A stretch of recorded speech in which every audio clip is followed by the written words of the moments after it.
अगर हमें किसी कर्व को समझना है तो हमें उसकी ज्योमेट्री समझनी होगी। अगर हमने उसकी ज्योमेट्री अच्छे समझ ली तो हम उसके बहुत सारे प्रॉपर्टीज को एक्सप्लोर कर सकते हैं। लेकिन क्या ये इतना आसान है किसी भी कर्व को ड्रॉ करना, उसके ज्योमेट्री को समझना? हम हर कर्व की बात तो नहीं कर सकते कि आसान है, लेकिन आज जो कर्व हम लोग डिस्कस करने वाले हैं, ऐसी ज्योमेट्री डिस्कस करने वाले हैं जो नाम से ही सरल है। तो आज हम डिस्कस करने वाले हैं स्ट्रेट लाइन, जिसका हिंदी में कहते हैं सरल रेखा। तो एग्जाम पॉइंट ऑफ व्यू से देखें तो एग्जाम पॉइंट ऑफ व्यू से भी इसके एग्जाम में हमको 1 से 2 क्वेश्चंस मिल जाते हैं एग्जाम में। लेकिन सरल रेखा समझने से पहले हमें थोड़ा सा कोऑर्डिनेट ज्योमेट्री रिवाइज करना पड़ेगा। तो आइए पहले समझते हैं कि रेक्टेंगुलर एक्सिस या कोऑर्डिनेट एक्सिस के बारे में। रेक्टेंगुलर एक्सिस और कोऑर्डिनेट एक्सिस।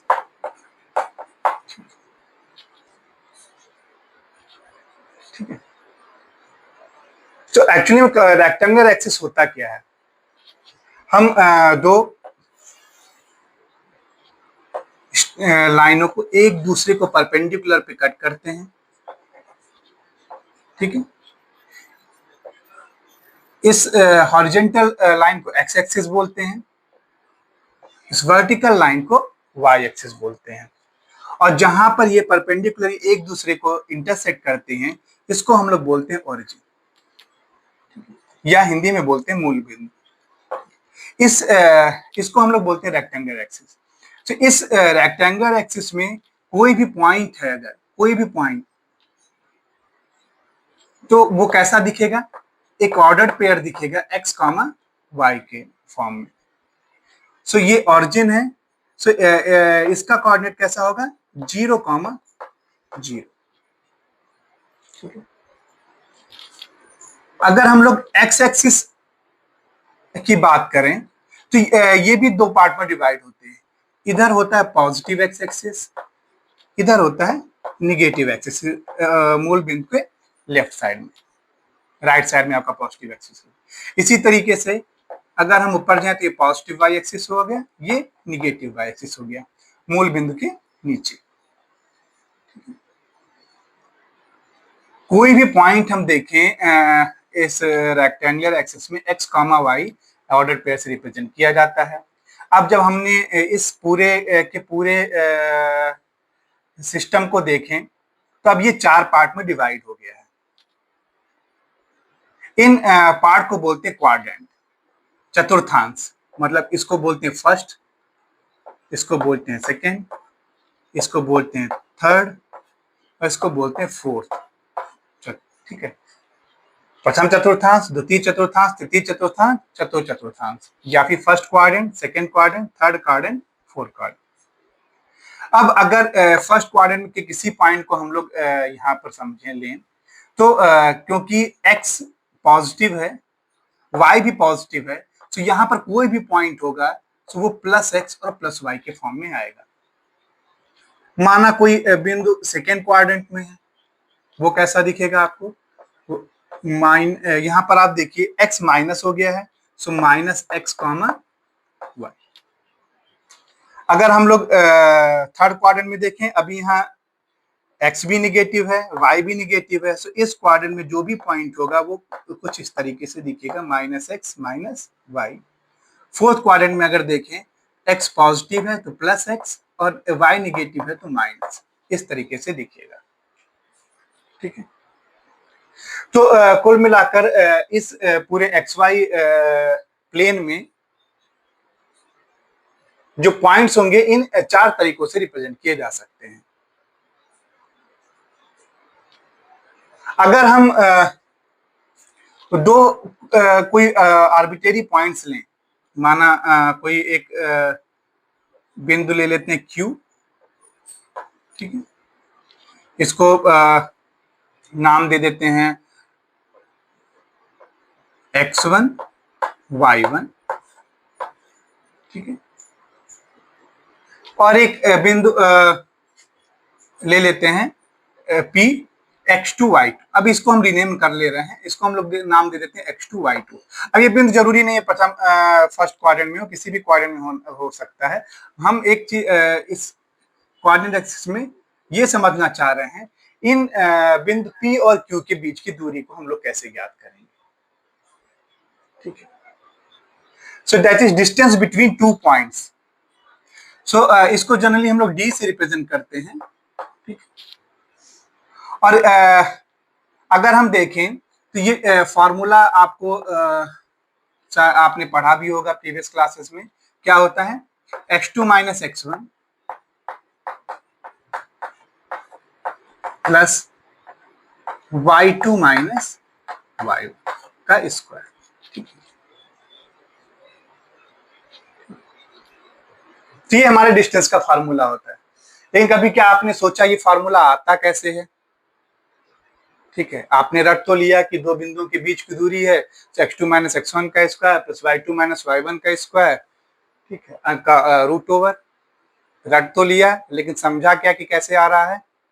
तो चलिए एक हम लोग इसको समझते हैं क्विकली कि ये इन दोनों बिंदुओं के बीच की दूरी का फार्मूला ये आ कैसे रहा है। हम लोगों ने दो पॉइंट लिए थे, एक पॉइंट यहां पर था, ठीक है, एक पॉइंट हम लोगों ने लिया इधर P और Q। ये हो गया x1 y1, ये हो गया x2 y2। ठीक है, इन दोनों के बीच की दूरी हमको ज्ञात करनी। चलो इसको हम लोग इसको हमने P बोला था, इसको हम लोगों ने Q बोला था। ठीक है, अच्छा अगर ये बिंदु x1 y1 है तो इसका मतलब अगर हम लोग एक इसको x एक्सिस पे ऐसे इस बिंदु को ऐसे कट करें तो ये पॉइंट क्या होगा, ये पॉइंट क्या होगा x1, 0। अगर इसी तरीके से हम लोग इसको y एक्सिस पे अगर इस तरीके से करते हैं तो ये पॉइंट क्या होगा 0, y1। इसका मतलब हम लोग इसको भी इस तरीके से रिप्रेजेंट कर सकते हैं। ये बिंदु क्या हो जाएगा आपका 0, y2। अगर हम लोग इस तरीके से कट करें तो ये क्या हो जाएगा आपका x2, 0। तो अब हम लोग एक राइट एंगल ट्रायंगल ड्रा करेंगे, समकोण त्रिभुज ड्रा करने की कोशिश करेंगे इस तरीके से। तो क्या आप लोग बता सकते हो कि ये इस बिंदु का निर्देशांक क्या होगा। इस बिंदु का निर्देशांक क्या होगा, यहाँ पर x पे ये x2 है और इसके इधर देखेंगे हम लोग ये इस पॉइंट इस पर वैल्यू y एक्सिस पे क्या है y1 है। ये हो जाएगा x2, y1। ठीक है,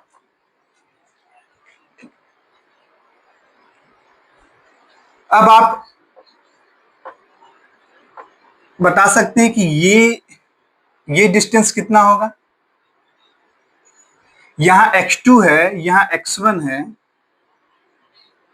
कैसे क्या मिलेगा हमको, हमेशा अपर से लोअर वैल्यू का सब्ट्रैक्ट कर लेते हैं। तो ये x2 है, ये x1 है, तो ये डिस्टेंस हमको क्या मिल जाएगा x2 माइनस x1।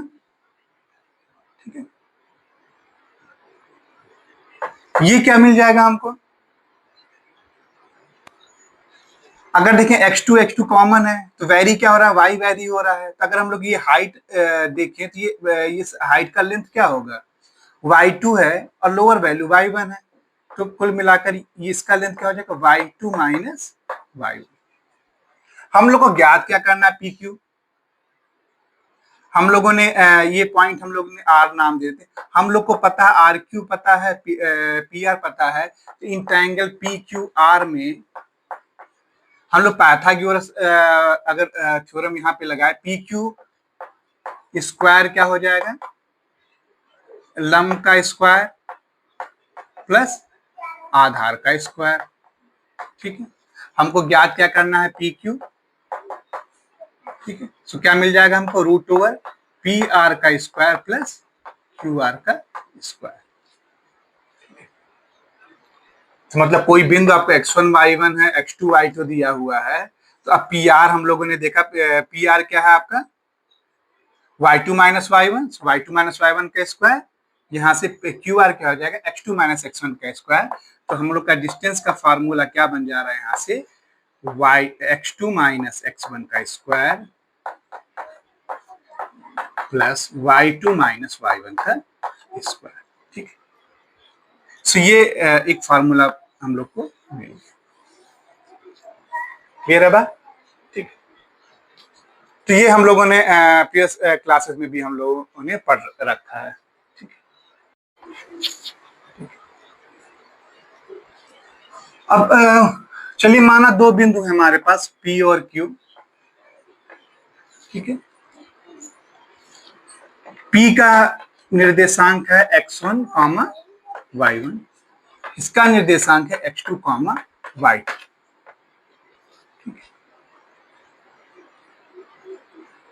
अब हमारे पास एक इन दोनों को हम लोग मिला दे रहे हैं। हमारे पास सपोज एक पॉइंट R है, ये R है, ये R क्या कर रहा है, इस PQ को m/n के रेशियो में डिवाइड कर रहा है। और मान लिया कि इस R का जो कोऑर्डिनेट है वो x, y है, सो यहां पर x क्या होगा, x होगा m इंटू x2। जस्ट हम लोग अपोजिट में इस तरीके से मल्टीप्लाई करेंगे। x निकालना है तो x वाले कोऑर्डिनेट को, y निकालना है तो y वाले कोऑर्डिनेट को। क्या हो जाएगा m into x2 plus n into x1 upon m plus n। इसी तरीके से y क्या हो जाएगा आपका m into y2 plus n into y1 upon m plus n। ठीक है, तो अगर कोई भी पॉइंट है P और Q, इनके बीच में कोई एक पॉइंट हम लोग पॉइंट ले लेते हैं जो इन दोनों को मिलाने वाले जो रेखा है इसको m/n के रेशियो में डिवाइड कर रहा है अगर, तो उसके कोऑर्डिनेट हम लोग इस फार्मूले से ज्ञात कर रहे हैं। अगर मान लिया कि ये R जो है ये मध्य बिंदु है, मिड पॉइंट है। ठीक है, इफ हम लोग ये ऐसा लिखें, if R is mid point, अगर R मिड पॉइंट है इसका मतलब m/n क्या, m और n क्या होगा, मतलब ये R इसको m मतलब 1:1 के रेशियो में डिवाइड करेगा। मतलब यहाँ m की वैल्यू क्या हो जाएगी 1 और n की वैल्यू भी हो जाएगी 1। तो हमारा ये x क्या बन जाएगा x1 plus x2 upon 2, y equals to y1 plus y2 upon 2। ये फार्मूला भी हम लोग को याद रखना है, एग्जाम में कभी कभी मिड पॉइंट के बारे में पूछ लिया जाता है। ठीक है, सो तो ये फार्मूला है मिड पॉइंट का, ये फार्मूला है अगर कोई पॉइंट m/n के रेशियो में डिवाइड करता है तो। ठीक है, चलिए मान लीजिए हमारे पास 3 पॉइंट हैं P, Q, R।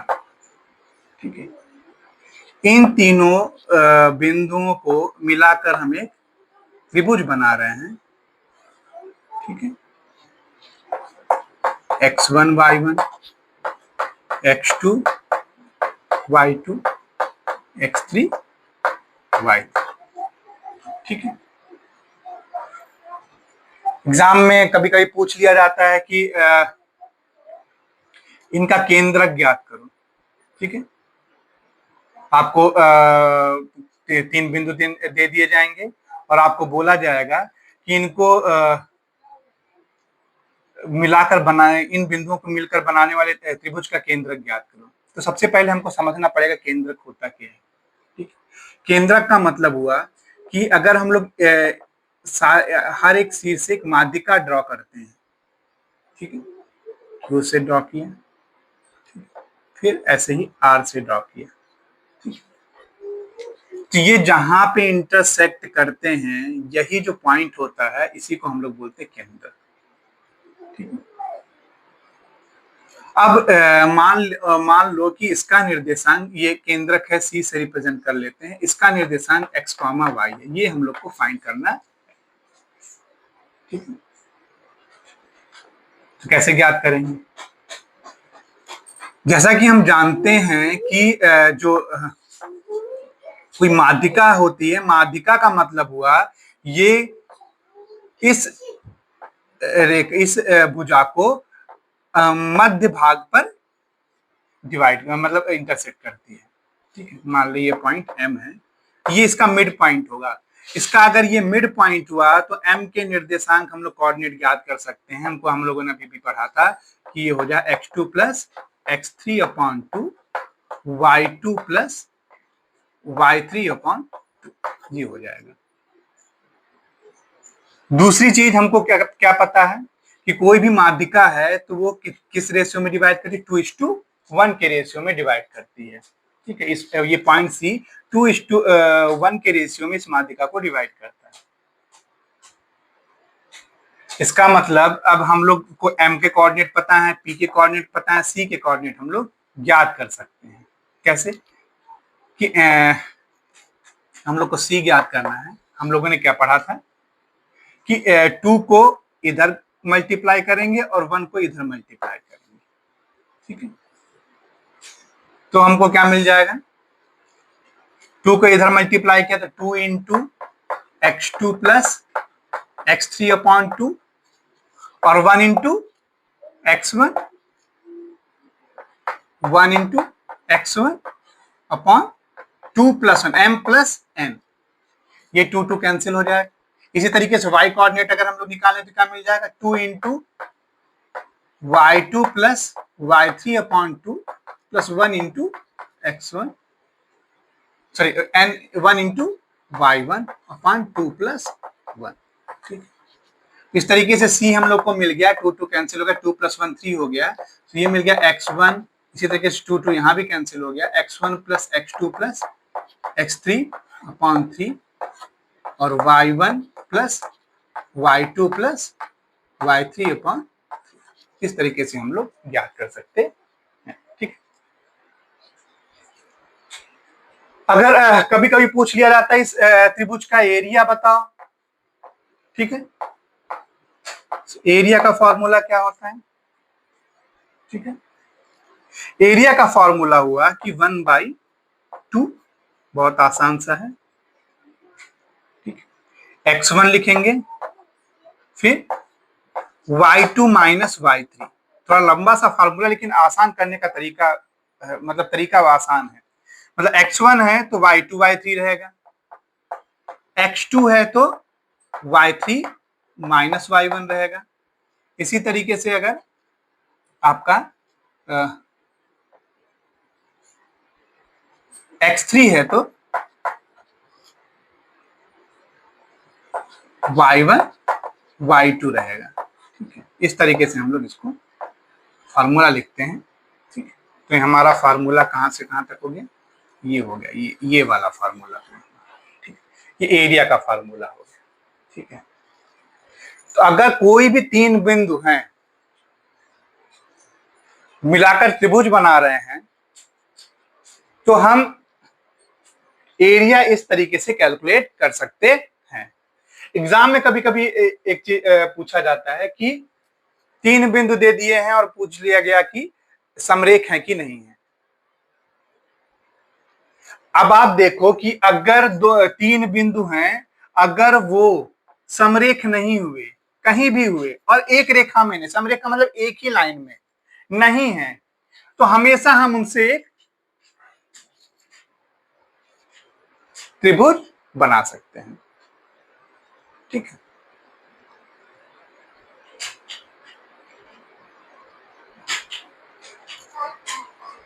तो कहने का मतलब है कि अगर वो समरेख हुए तब, तो समरेख होने की दशा में ही वो कभी भी 3 बिंदु मिलकर एक त्रिभुज फॉर्म नहीं करेंगे। तो अगर समरेख हुए, त्रिभुज फॉर्म नहीं कर रहे हैं, इसका मतलब उनके द्वारा कोई एरिया इनक्लोज नहीं किया जाएगा। तो इसके लिए क्या लिखेंगे? अगर कोलिनियर हुए, कोलिनियर, तो इसका मतलब हम लोग को क्या दिखाना है कि ये एरिया जो है वो क्या हो जा रहा है? 0 हो जा रहा है। अगर ये कोई पॉइंट है x1 y1 x2 y2 x3 y3, अगर वो कोलिनियर हुए तो आपको क्या कर देना है, आपको ये दिखाना है इनसे बनने वाले त्रिभुज का जो क्षेत्रफल है, जो एरिया है, वो 0 है। अगर आप ये दिखा देते हैं, इसका मतलब आप ये दिखा रहे हैं कि वो कोई भी त्रिभुज फॉर्म नहीं कर रहे हैं। अगर वो मतलब त्रिभुज फॉर्म नहीं कर रहे हैं, इसका मतलब वो एक ही रेखा में होंगे। अगर वो एक रेखा में नहीं होंगे तो हमेशा वो एक त्रिभुज फॉर्म करेंगे, 3 बिंदु मिलकर। ठीक है, तो ये तो हम लोगों ने कुछ बेसिक रिवीजन किया कि पॉइंट्स के बारे में। चलिए अब आइए अब बात करते हैं सरल रेखा के बारे में। तो अगर आपको सरल रेखा समझना है तो सबसे पहले हम लोग को समझना पड़ेगा कि स्लोप क्या होता है। स्लोप ऑफ ए लाइन, किसी भी लाइन को डिफाइन करना है तो सबसे पहले हमें समझना पड़ेगा उस लाइन का स्लोप क्या है। ठीक है, या फिर उसको ग्रेडियंट भी बोलते हैं। हिंदी में बात करें तो हम लोग बोलते हैं प्रवणता, या कभी कभी ढाल भी बोलते हैं। ठीक है, तो आइए देखते हैं कि किसी भी लाइन का स्लोप क्या होता है। चलिए समझते हैं स्लोप का मतलब क्या है। ठीक है, तो ये कोऑर्डिनेट एक्सिस ड्रॉ कर लेते हैं पहले। कोऑर्डिनेट एक्सिस ड्रॉ करते हैं।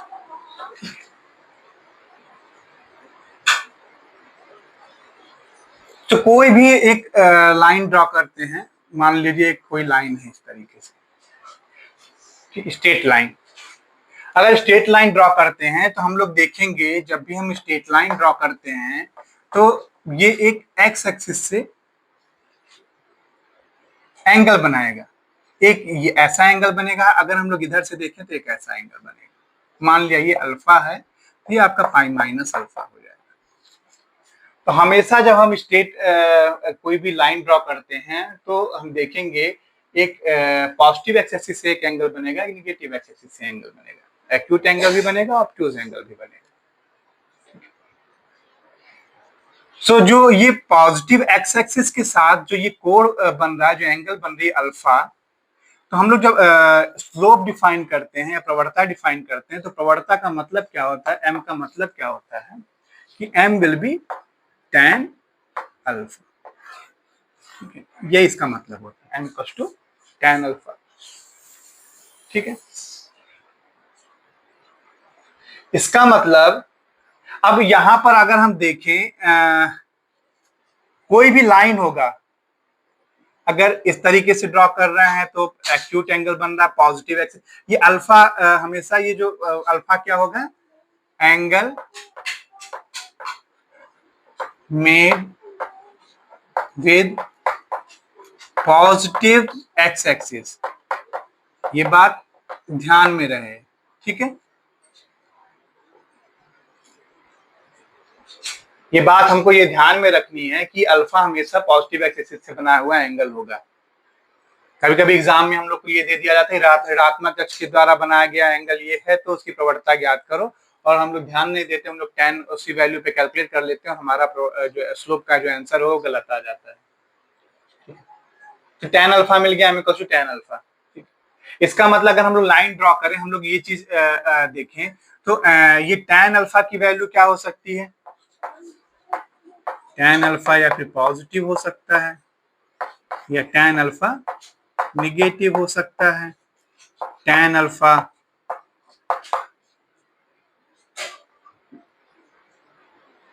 जीरो भी हो सकता है। ठीक है, इसका मतलब क्या हुआ,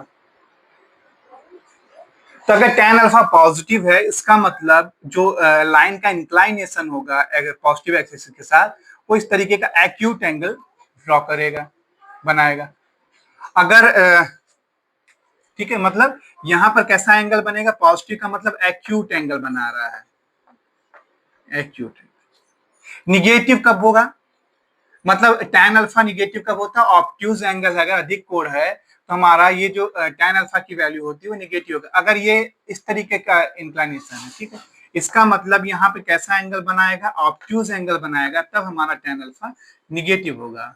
ठीक है, अगर tan अल्फा निगेटिव है मतलब स्लोप भी निगेटिव होगा। ठीक है, अगर tan अल्फा जीरो है इसका मतलब क्या हुआ, इसका मतलब ये हुआ कि ये जो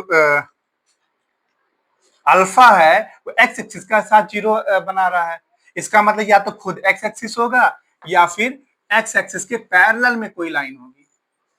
ठीक? ये एक्स एक्सिस के साथ 0 डिग्री कोण में आएंगे। ठीक है, सो क्या होगा, मतलब पैरेलल टू एक्स एक्सिस, उस केस में हम लोग का ये tan अल्फा इक्वल टू 0 मिलेगा। ठीक है, और अगर देखें तो tan अल्फा अगर ये एक्स एक्सिस पे परपेंडिकुलर हुआ था, अगर 90 डिग्री हुआ, ठीक है, तो उस केस में क्या होगा, tan 90 कभी कभी बुक्स में हम लोग इन्फिनिटी भी देखते हैं या अनडिफाइंड भी देखते हैं। तो हम लोग बुक्स में देखते हैं तो कभी कभी ये भी बात आती है कि tan जो इस केस में 90 डिग्री के केस में हमारा जो प्रवणता होगी वो नॉट डिफाइंड होगी। ठीक है, या कहीं कहीं इन्फिनिटी भी दिखा दी जाती है। क्लियर है बात? तो अगर आपने स्लोप समझ लिया तो समझ लीजिए आपने लाइन के बारे में लगभग आधा समझ लिया है। ये तो बात हुई जब अगर आपको इंक्लाइनेशन पता हो, इस लाइन की इंक्लाइनेशन पता हो। सपोज इंक्लाइनेशन ना दिया हो, उस लाइन पे दो बिंदु दे दिए जाएं, तब आप स्लोप कैसे निकालोगे?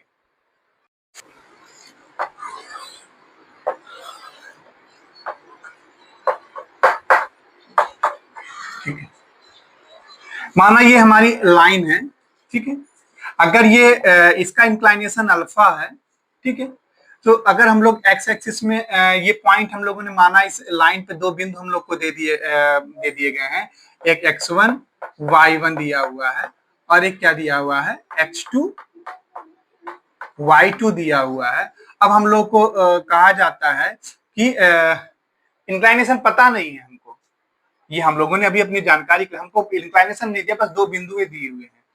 तो इसका मतलब m हम लोगों को पता है m होता क्या, tan अल्फा। अगर ये अल्फा है तो हम लोग को पता है ज्योमेट्री से कि ये भी अल्फा होगा। इसका मतलब अगर ये बिंदु P है, ये Q है, दो कोऑर्डिनेट दिए हुए हैं, मान लिया ये R है, तो tan अल्फा तो हम लोग यहाँ से निकाल सकते हैं। tan अल्फा क्या होगा, लंब बटे आधार, मतलब RQ अपॉन PR। ठीक है, RQ अपॉन PR। तो ये अभी अभी हम लोगों ने जब डिस्टेंस पढ़ रहे थे हम लोगों ने देखा था कि ये डिस्टेंस क्या होगा। ठीक है, अगर ये x2 y2 है तो ये पॉइंट क्या हो जाएगा हमारा, x2 y1। तो ये डिस्टेंस हम लोग का क्या मिला था, हम लोग का x2 माइनस x1, और ये डिस्टेंस हम लोग को क्या मिला था, y2 माइनस y1। सो q या RQ हम लोग को क्या मिला, y2 माइनस y1। PR क्या मिला हम लोग को, x2 माइनस x1। ठीक है, ये हो गया tan अल्फा। अगर tan अल्फा पता चल गया मतलब हम लोग को स्लोप भी पता चल गया। ठीक है, तो इसका मतलब अगर इंक्लाइनेशन नहीं पता है, दो बिंदु पता है उस रेखा पे, तभी हम लोग ये tan अल्फा कैलकुलेट कर सकते हैं। ठीक है, तो अगर आपको स्लोप समझ में आ गया है तो अब आइए चलिए बात करते हैं ज्योमेट्री ऑफ स्ट्रेट लाइन की। ठीक है, चलिए आइए कुछ स्ट्रेट लाइन के बारे में बात करते हैं। ठीक है, सो general equation of straight line की बात करते हैं, या सरल रेखा का कोई भी मैथमेटिकल इक्वेशन दिया हो, हम कैसे पहचानेंगे कि वो स्ट्रेट लाइन है या नहीं है। ठीक है, तो जनरल फॉर्म जो स्ट्रेट लाइन का होता है वो क्या दिया, किससे कैसे रिप्रेजेंट किया था, ax plus b y plus c equals to 0। इस तरीके का कोई भी समीकरण दिया हो तो हम लोग अगर जहां पर हम लोग देख रहे हैं जो वेरिएबल है x और y, इसकी पावर जो है वो 1 रहेगी, तो हम लोग उसको बोलते हैं स्ट्रेट लाइन। वो मतलब जनरली स्ट्रेट लाइन के को रिप्रेजेंट करता है। ठीक है, इसलिए हम लोग इनको लीनियर इक्वेशन भी बोलते हैं। ठीक है, यहाँ से भी से ये लीनियर इक्वेशन का वर्ड आता है। तो अब हॉरिजॉन्टल लाइन क्या होता है, हॉरिजॉन्टल लाइन मतलब क्षैतिज रेखा। ये एक्स एक्सिस हो गया, ये वाई एक्सिस हो गया।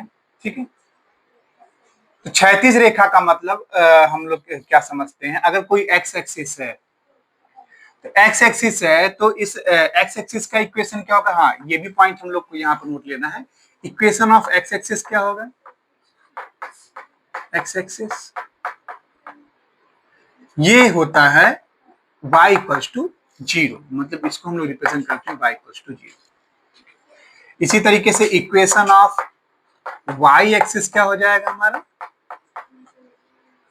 Is x equals to 0। ये हमारा y एक्सिस का इक्वेशन क्या होता है, x इक्वल्स टू 0 से रिप्रेजेंट किया जाता है। मतलब x पे y की वैल्यू हमेशा 0 रहेगी, y पे x की वैल्यू हमेशा 0 रहेगी, ठीक है। तो हॉरिजॉन्टल लाइन का मतलब हुआ कोई भी लाइन अगर हम लोग एक्स एक्सिस के पैरेलल में ड्रॉ करते हैं, क्षैतिज रेखा हुई, ये हमारा कैसी रेखा होगी, हॉरिजॉन्टल लाइन होगी या क्षैतिज रेखा होगी, कहीं भी ड्रॉ कर सकते हैं, इधर भी ड्रॉ कर सकते हैं। तो इसका इक्वेशन किस, ये y इक्वल्स टू 0 है, तो ये देखा आप देख रहे हैं y की वैल्यू इस पूरे के पूरे लाइन पे हमेशा कांस्टेंट है, तो कोई भी वैल्यू हम लोग दे सकते हैं। y इक्वल्स टू a मान लिया तो y इक्वल्स टू a हो गया।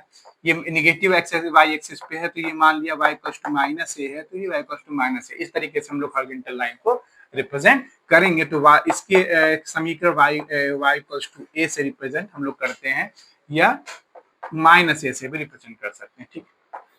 तो आइए बात करते हैं वर्टिकल लाइन की, ऊर्ध्वाधर रेखा। ऊर्ध्वाधर रेखा मतलब y एक्सिस के पैरेलल में, y एक्सिस के पैरेलल में कोई भी रेखा होगी वो उसको बोलेंगे हम लोग ऊर्ध्वाधर रेखा है, वर्टिकल लाइन। अब आप देख रहे हैं y एक्सिस का इक्वेशन x इक्वल्स टू 0 है और इस लाइन पे हमेशा x की वैल्यू कांस्टेंट होगी। तो मान लिया इसकी वैल्यू b है, x इक्वल्स टू b, मान लिया इधर x equals to minus b है। तो इस तरीके से x इक्वल्स टू कोई समथिंग कांस्टेंट, जो अगर कोई इक्वेशन दिया हुआ है तो वो वर्टिकल लाइन को रिप्रेजेंट करेगा। y इक्वल्स टू कोई कांस्टेंट दिया हुआ है तो इसका मतलब वो एक हॉरिजॉन्टल लाइन को रिप्रेजेंट करेगा। तो इसके रेखा क्या रिप्रेजेंट करेगा, x प्लस माइनस बी, इस तरीके से रिप्रेजेंट करेगा। तो सबसे बेसिक लाइन तो ये हुए, ठीक है। सबसे आसान है लाइन की जो ज्योमेट्री को समझना। कोई भी दो बिंदु ले लेना है, उन दो बिंदुओं को मिला देना है तो हमको स्ट्रेट लाइन मिल जाता है, ठीक है। ये पूरे कोऑर्डिनेट ज्योमेट्री में सबसे आसान सी ज्योमेट्री होती है इसकी, ठीक है, और इंपॉर्टेंट ज्योमेट्री भी होती है। तो ऐसे समझते हैं slope intercept form of a line क्या होता है। ये रिप्रेजेंट किया जाता है y equals to mx plus c से। m क्या है, स्लोप ऑफ लाइन है। c क्या है, इंटरसेप्ट है, बट किस पर, इंटरसेप्ट ऑन y एक्सिस, ठीक। इसका मतलब अगर हम लोग ये बात देखें, ये लाइन का इक्वेशन है, ठीक है। m तो हम लोग को पता चल गया कि इंक्लाइनेशन अल्फा पता है, तो यहाँ से m की वैल्यू tan अल्फा हो जाएगी। तो इंटरसेप्ट ये c कहाँ दिखेगा, ठीक। अगर हम लोग देखें x की वैल्यू यहाँ 0 रखें तो हमको क्या मिल जाएगा, y इक्वल्स टू c, ठीक। इसका मतलब ये जो स्ट्रेट लाइन है, ये x एक्सिस को y एक्सिस को कहाँ पे कट करेगी, 0, c पे कट करेगी। सो ये जो डिस्टेंस होता है यही रिप्रेजेंट करता है c को, ठीक। इंटरसेप्ट ऑन y एक्सिस, ये बहुत ही important form of a line है। जब कभी भी आपको एग्जाम में कोई ऐसा क्वेश्चन दिया हो कि आपको किसी लाइन का स्लोप, लाइन दी हुई इक्वेशन दिया हो, स्लोप कैलकुलेट करना है, तो हम लोग ये मेथड से स्लोप कैलकुलेट करेंगे। चलो एक एग्जांपल से भी समझ लेते हैं कि माना कि हमको एक इस तरीके से एक 2x plus y plus 1 equals to 0, ये लाइन दी हुई है, एक लाइन का जनरल इक्वेशन दिया हुआ है। अगर हमको स्लोप पूछ रहा है इस इक्वेशन से, तो हम लोग स्लोप इंटरसेप्ट फॉर्म में कन्वर्ट करेंगे। तो स्लोप इंटरसेप्ट फॉर्म क्या है, y, बाकी को हम लोग 0 के साइड में भेज देंगे तो ये हो जाएगा माइनस 2x माइनस 1, ठीक है। तो यहाँ से हम लोग क्लियरली देख सकते हैं जो x के साथ मल्टीप्लाई है वो हो जाएगा हमारा स्लोप, और जो ये कांस्टेंट टर्म है ये हो जाएगा हमारा इंटरसेप्ट ऑन y एक्सिस, ठीक है। इस तरीके से हम लोग कोई भी क्वेश्चन दिया हो जहां पे हम लोग को इस तरीके का इक्वेशन दिया हो, हम लोग को प्रवणता बतानी है, तो हम लोग यहाँ से इस तरीके से बता सकते हैं, ठीक है। तो आप एक इक्वेशन लिखो 3x plus 4y minus 2 is equals to 0। इस लाइन की प्रवणता और इंटरसेप्ट ऑन वाई एक्सिस आपको ज्ञात करनी है। आप ज्ञात करो और बताओ क्या हो रहा है। ठीक है। तो कभी कभी एग्जाम में क्या आपको पूछा जाता है कि प्रवणता दे दी गई है और पूछा जाता है कोई बिंदु, ये रेखा है किसी बिंदु से पास करती है, उस केस में हम लोग को सरल रेखा का या स्ट्रेट लाइन का इक्वेशन बताना होता है। तो इक्वेशन ऑफ लाइन हम लोग लिखेंगे, equation of line passing through x1 y1, ठीक है, एंड स्लोप इज m। माना m दिया हुआ है, स्लोप दिया हुआ है। ठीक। तो अगर कोई सरल रेखा है, ठीक है, अगर हमको ये पता है कि ये जो सरल रेखा है वो किसी बिंदु x1 y1 से पास करती है, ठीक है, मान लेते हैं कि इस पर कोई एक बिंदु मतलब xy एक आर्बिट्रेरी पॉइंट ले लेते हैं इस रेखा पर, ठीक है। तो हम लोगों ने अभी पता था दो बिंदुओं से होकर गुजरने वाली अगर कोई दिए हुए हैं तो वहां से हम लोग स्लोप का फार्मूला हम लोगों ने पढ़ा था, क्या था, m equals to y2 minus y1। तो y2 यहाँ पर y है, y1 तो y1 ही है, x2 क्या है, x है, और x1 x ही है। तो अगर हम लोग इसको लिखें तो y minus y1 is equals to m into x2 minus x1। ये हम लोग को फार्मूला मिलता है कि अगर हम लोग को स्लोप पता है और ये भी पता है कि किसी एक बिंदु से होकर ये रेखा गुजर रही है, पास कर रही है, तो हम लोग इस फार्मूले से इसका इक्वेशन लिख सकते हैं। ठीक है। यहीं पर कभी कभी आपसे m डायरेक्टली नहीं दिया होता है, हम लोग को ऐसा दे दिया जाता है कि equation of line passing through points x1 y1 and x2 y1। ठीक है। अगर दो बिंदुओं से होकर गुजर रही है, मतलब x1 y1 और x2 y2, तो हम लोग यही फार्मूला यूज कर सकते हैं। हम लोग को m नहीं दिया हुआ, दो बिंदु दिए हुए जहां से रेखा गुजर रही है, हम लोग को पता है m की वैल्यू क्या होती है। तो m हम लोग इसी इन दो बिंदुओं से हम लोग m की वैल्यू ज्ञात कर लेंगे, तो हमारा जो फार्मूला है वो बन जाता है y2 minus y1 upon x2 minus x1, ठीक है, x माइनस x1। सो ये इस तरीके से हम लोग का ये फार्मूला यहाँ पर हम लोग को मिल जाता है कि क्या। तो डिफरेंट फॉर्म ऑफ लाइन है, कौन सा फॉर्म कब यूज करना ये हम लोग को समझना पड़ेगा। ठीक है। कि एक बिंदु दिया हो और स्लोप दिया हो तो हम लोग को ये इक्वेशन यूज करना है। दो बिंदुओं से होकर गुजरने वाली रेखा है तो ये इक्वेशन यूज करना है।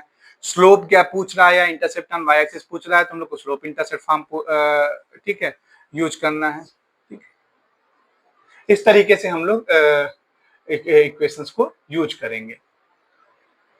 अगर आपको लाइन ड्रॉ करनी है, ठीक है,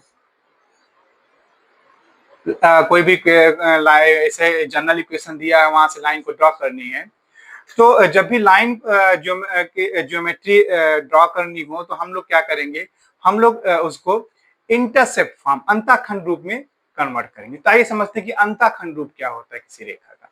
ठीक है। तो आइए समझते हैं इंटरसेप्ट फॉर्म क्या होता है। इंटरसेप्ट ऑफ अ लाइन, ठीक है।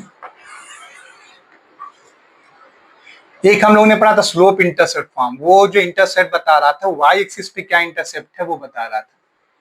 ठीक है। लेकिन अगर हम लोग कोई भी रेखा ड्रॉ करें, सरल रेखा ड्रॉ करें। तो अगर हम लोग देखें, अगर हम लोग का वर्टिकल लाइन होगा तो भी वो एक्स एक्सिस से कुछ इंटरसेप्ट काट रहा है, ठीक है। वाई एक्सिस से यहाँ पर कोई भी इंटरसेप्ट नहीं है, बट अगर हम लोग इस तरीके से हॉरिजॉन्टल लाइन देखें तो यहाँ पर हम लोग देख सकते हैं वाई एक्सिस से इंटरसेप्ट काट रहा है। इसी तरीके से अगर हम लोग कोई आर्बिट्रेरी लाइन देते हैं जो इंक्लाइन है, इस तरीके से ड्रॉ कर रहे हैं, ठीक है। तो यहाँ पर देख रहे हैं अब हम लोग ये एक्स एक्सिस पे भी काट रहा है, वाई एक्सिस पे भी काट रहा है। अगर हम लोग इस तरीके से ड्रॉ कर रहे हैं तब भी हमारा एक्स एक्सिस पे है, वाई एक्सिस पे है। मतलब कुल हम लोग देखें हॉरिजॉन्टल लाइन और वर्टिकल लाइन को छोड़ दें तो कोई भी रेखा ड्रॉ करते हैं तो वो कुछ एक्स एक्सिस और वाई एक्सिस दोनों से कुछ ना कुछ अंतःखंड काटेगा, अगर वो मूल बिंदु से होकर नहीं गुजर रही। अगर वो मूल बिंदु से होकर गुजरेगी तब ये जो इंटरसेप्ट होगा वो जीरो होगा, तभी हम लोग ये मान के चलेंगे इंटरसेप्ट हमारा जीरो होगा, मूल बिंदु से होकर गुजरे, एंड एक्स पे भी जीरो, वाई पे भी जीरो, ठीक। तो इसका मतलब अगर हम लोगों ने ये भी समझ लिया कि इंटरसेप्ट क्या है एक्स एक्सिस और वाई एक्सिस पे, तो हम किसी भी लाइन को ड्रॉ कर सकते हैं। इंटरसेप्ट फॉर्म क्या होता है, x by a plus y by b equals to one, ठीक है। इसी को हम लोग बोलते हैं intercept form of a line. ये क्या बताता है, इंटरसेप्ट ऑन एक्स एक्सिस, ये क्या बताता है, इंटरसेप्ट ऑन वाई एक्सिस, ठीक है।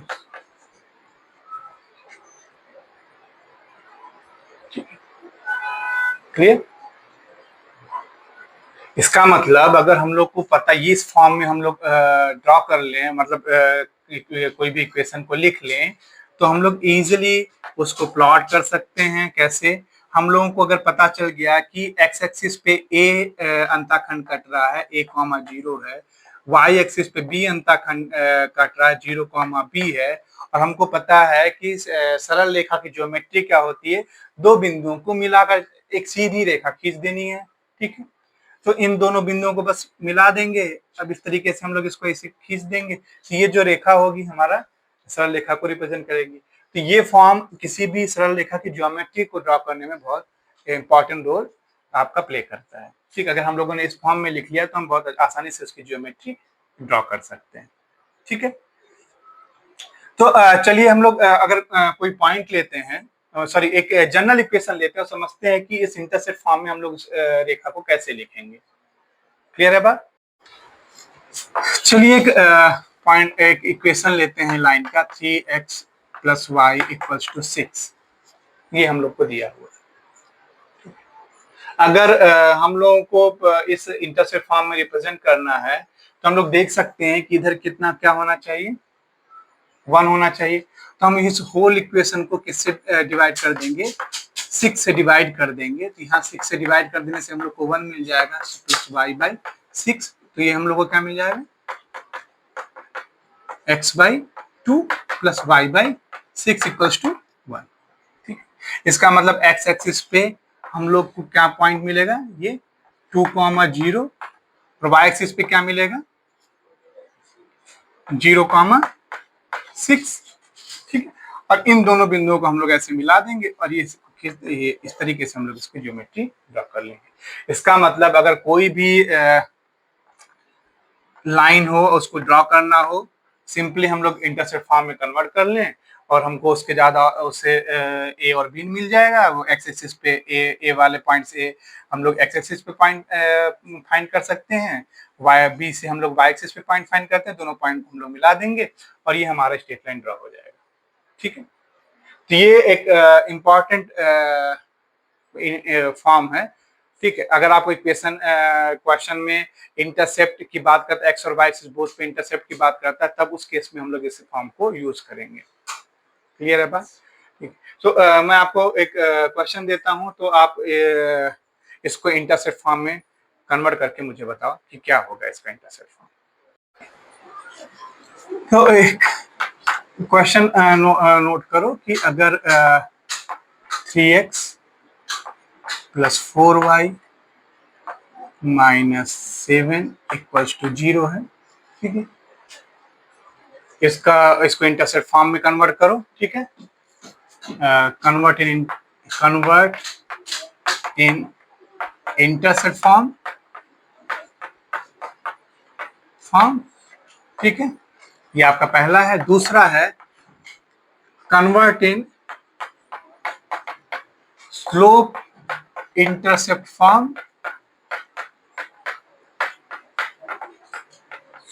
ठीक है, convert in slope intercept form and find slope. आप इसको देखना, ट्राई करना। इसके अलावा एक और फॉर्म है जिसको हम लोग बोलते हैं नॉर्मल फॉर्म ऑफ लाइन, ठीक है। सो नॉर्मल फॉर्म क्या होता है? x cos alpha plus y sin alpha is equals to p। इस तरीके से हम लोग अगर रिप्रेजेंट करते हैं, ये क्या है कि अगर कोई सपोज एक लाइन है, ठीक है, तो ये मूल बिंदु से इसकी जो परपेंडिकुलर डिस्टेंस है वो p है, ठीक है, क्लियर है बात? अगर इसके मूल बिंदु से परपेंडिकुलर डिस्टेंस p है तो हम लोग इस फॉर्म में जब लिखते हैं x cos alpha plus y sin alpha equals to p, तो इसको हम लोग बोलते हैं नॉर्मल फॉर्म ऑफ लाइन, ठीक है। ये आपका x एक्सिस हो गया, ये आपका y एक्सिस हो गया, ठीक है।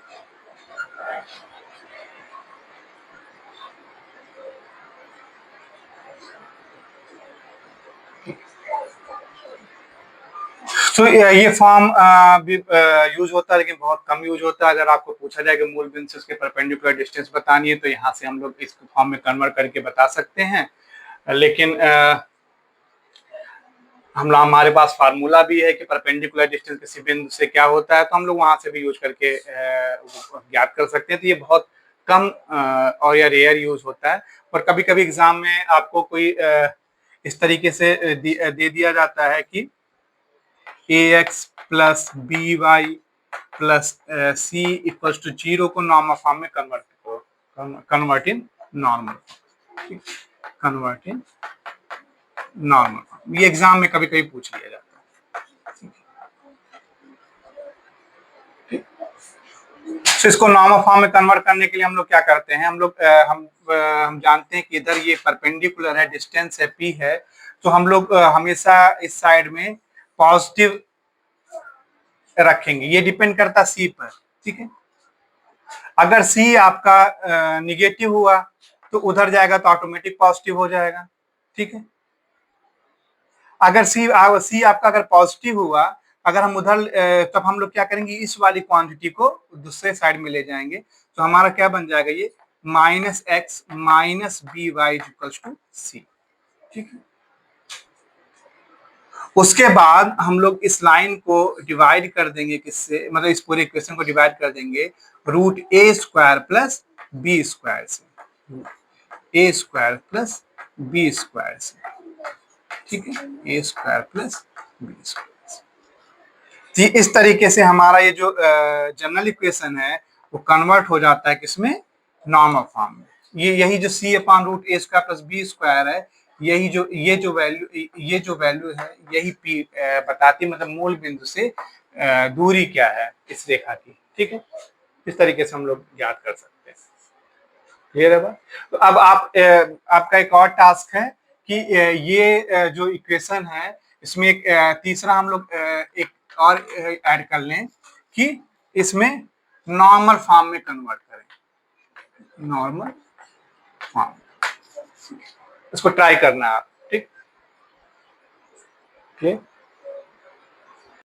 नॉर्मल फॉर्म ऑफ लाइन क्या होता है, x cos alpha plus y sin alpha equals to p, ठीक है। ये p क्या था, जैसे कि हम लोगों ने एक परपेंडिकुलर डाला ओरिजिन से, ये हमारा एक्स एक्सिस हो गया, ये वाई एक्सिस हो गया, ठीक है। सो ये फार्मूला बन कैसे रहा है, ये हमारा पी हो गया। अगर हम लोग इंटरसेप्ट फॉर्म ऑफ लाइन लिखें तो हमारा क्या बन जाता है, x by a plus y by b equals to 1। इसका मतलब एक्स एक्सिस पे हमारा इंटरसेप्ट ए कॉमा 0 है, वाई एक्सिस पे हमारा इंटरसेप्ट 0 कॉमा बी है, ठीक है। और ये पी है परपेंडिकुलर, ठीक है, तो ये हमारा 90 डिग्री हो गया। और ये जो अल्फा है, ये अल्फा क्या है, इस परपेंडिकुलर का एक्स एक्सिस से बनाया गया कोण। तो अगर हम देखें तो ये O हो गया, मान लिया ये P हो गया, ये Q हो गया, ये R हो गया। इस तरीके से अगर हम देखें तो अगर हम लोग ट्रायंगल POPQ में देखें तो हमको क्या मिल रहा है, OP बेस अपॉन हाइपोटेन्यूस आधार बटे कर्ण, क्या हो गया, OP upon OQ is equals to cos alpha. और ये OQ, ये A कॉमा 0, इसका मतलब ये डिस्टेंस आपका क्या हो जाएगा, ये A हो गया, ठीक है। और OP हम लोग को पता है परपेंडिकुलर है P, OQ हो गया हमारा A, ये क्या हो गया कॉस अल्फा। यहां से हमको मिल गया P equals to A cos, sir a की वैल्यू यहां से निकालेंगे हम लोग, क्योंकि यहां से ए रखना है। तो ए की वैल्यू अगर हम लोग निकालें तो क्या मिल जाएगा, पी बाई कॉस अल्फा, ठीक है। इसी तरीके से अगर हम लोग ट्रायंगल OPR में देखें, OPR में देखें, अगर ये अल्फा है, ये क्या बन जाएगा आपका 90 माइनस अल्फा, ठीक है।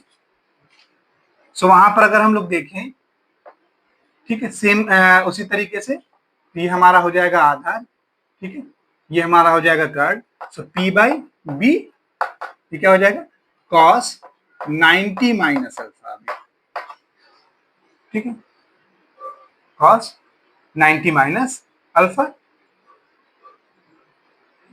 तो अगर फिर ये क्या कॉस 90 माइनस अल्फा हमको पता है साइन अल्फा होता है, तो यहां से हमको क्या मिल जाएगा, बी का मान क्या मिल जाएगा, बी को इधर ले जाएंगे, साइन अल्फा को नीचे ले आएंगे, तो बी की वैल्यू हो गई पी बाई साइन अल्फा। सो अब हम लोग ये बी की वैल्यू, यहां से ए की वैल्यू, इस इक्वेशन 1 में अगर हम लोग सब्स्टिट्यूट करें तो हमको क्या मिल जाएगा, यहां से हमको मिल रहा है एक्स, सो फ्रॉम 1 क्या मिल गया हमको, x upon p by cos alpha plus y upon p by sine alpha equals to 1। तो कॉस अल्फा और साइन अल्फा ऊपर चला गया, तो हमको क्या मिल गया, x cos alpha plus y sine alpha, ठीक है। और डिवाइड ये आपका हो गया p equals to 1। So p को हम लोग उधर ले जाएंगे तो ये मिल जाएगा x cos alpha plus y sin alpha equals to p। तो ये हमारा बन जाता है नॉर्मल फॉर्म। तो हम लोग का नॉर्मल फॉर्म इस तरीके से मिल रहा है, ठीक। सभी का कभी एग्जाम में नॉर्मल फॉर्म पूछा जाता है तो हम लोग क्या लिखेंगे, x cos alpha plus y sin alpha equals to p। और अभी हम लोगों ने देखा था कि अगर कोई भी लाइन ऑफ इक्वेशन इस तरीके से दिया हो ax plus by plus c equals to 0, तो इसको हम लोग नॉर्मल फॉर्म में कैसे कन्वर्ट करते हैं, ठीक है। क्लियर है बात। तो चाहिए एक एग्जांपल से भी समझ लेते हैं, ठीक है, और फिर उसके बाद देखते हैं कि हम लोग नॉर्मल फॉर्म ऑफ लाइन कोई भी अगर जनरल इक्वेशन ऑफ लाइन दिया हो तो कैसे कन्वर्ट करेंगे, ओके। चलिए एक इक्वेशन लेते हैं, अब इसको हम लोग नॉर्मल फॉर्म में कन्वर्ट करेंगे। तो हम लोगों ने क्या देखा था कि नॉर्मल फॉर्म में कन्वर्ट करने के लिए हम लोग को 3x plus 2y equals to पहले 1 लिख लेंगे, ठीक है। हम लोगों ने देखा कि ये प्लस में है तो इसको प्लस में ही है, तो हम लोग इसी तरीके से लिखेंगे। अगर सपोज यहाँ पे +1 होता है, यहाँ -1 लेने के बजाय ये माइनस हम लोग इधर मल्टीप्लाई कर देते, ठीक है। तो यहाँ पे +1 -1 दिया हुआ है, ठीक है। सो यहाँ पर आने पर 1 हो जाएगा। अब इसके बाद हम लोग को क्या करना है, अब ए स्क्वायर प्लस बी स्क्वायर, ए क्या है एक्स का कोफिशिएंट, बी क्या है वाई का कोफिशिएंट। तो हम लोग क्या करेंगे, इस पूरे के पूरे इक्वेशन को ए स्क्वायर मतलब 3 का स्क्वायर, बी स्क्वायर मतलब 2 का स्क्वायर, इससे डिवाइड कर देंगे। 2y upon root over 3 square plus 2 square, इस तरीके से 1 upon root over 3 square plus 2 square. ठीक है, दोनों तरफ इसे डिवाइड कर दिया। अब डिवाइड करने पर जो हमारा फॉर्म बनेगा 3x, अब इसको हम लोग सिंप्लीफाई कर लें। ठीक है, ये हो जाएगा आपका रूट ओवर 13। ठीक है, ये बन जाएगा 2y अपॉन रूट ओवर 13, ये आपका बन जाएगा रूट ओवर 13। तो यही जो फॉर्म हम लोग को मिल रहा है लाइन का, इसी को हम लोग बोलते हैं नॉर्मल फॉर्म। ठीक है, तो ये भी कभी कभी एक नंबर में क्वेश्चन पूछा जाता है, कोई लाइन का इक्वेशन है उसको नॉर्मल फॉर्म में कन्वर्ट कीजिए। ठीक है, सो आप एक क्वेश्चन में आपको देता हूं, उसकी प्रैक्टिस करना। ठीक है, 2x plus 3y plus 2 equals to 0। ठीक है, इसको हम लोग को कन्वर्ट करना, कन्वर्ट इनटू नॉर्मल फॉर्म। ठीक है, इसको कन्वर्ट करके देखना कि क्या आ रहा है आपका। ठीक है, इस तरीके से कोई लाइन दी हुई है। ठीक है, यहाँ कोई लाइन है, ये कोई ये लाइन मान लिया कि लाइन है a x plus b y plus c equals to 0 दिया हुआ है। यहाँ पर कोई पॉइंट पी है, मान लिया इसका निर्देशांक x1 y1 है। अब आपको इस बिंदु से इस रेखा की दूरी को ज्ञात करनी, परपेंडिकुलर डिस्टेंस ज्ञात करना है। तो हम लोग कैसे ज्ञात करेंगे? ठीक है, तो आइए समझते हैं कि अगर आपको कोई बिंदु से किसी रेखा की दूरी ज्ञात करनी है तो हम लोग कैसे ज्ञात करेंगे। So distance of a point x1 y1 from line ax1 plus by1 plus ax plus by plus c equals to 0।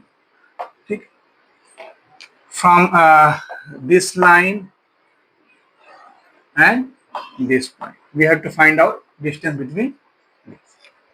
अब कैसे होगा ये? इसके लिए हम लोग पहले एक ट्रायंगल बना लेते हैं, ये ट्रायंगल बना लेते हैं इस तरीके से। ठीक, ये एक ट्रायंगल बन गया।